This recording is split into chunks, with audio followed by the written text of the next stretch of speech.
I am Herminio, and I'm the supervisor of pharmacy services here at Trillium.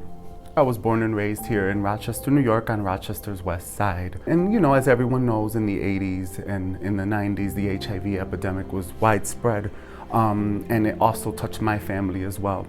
I had family members of mine and my mom's family that had substance abuse users on her side of the family, and some of them contracted HIV in the early days. At the time, there was AIDS Rochester and AIDS Community Health Center, and many of them used their services at the time. I actually had the privilege to come with some of them to their appointments with some of my family members, and it always left a lasting impression for me how great, you know, AIDS Rochester and ACHC worked, and how dedicated they were to the people that were affected by the epidemic at the time.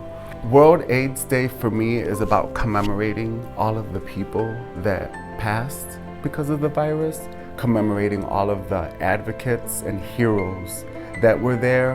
I think of not only family members of mine that succumbed to the virus, but I also think of all the patients that came into my life the past 15 to 20 years here at Trillium, and I always think of their memory.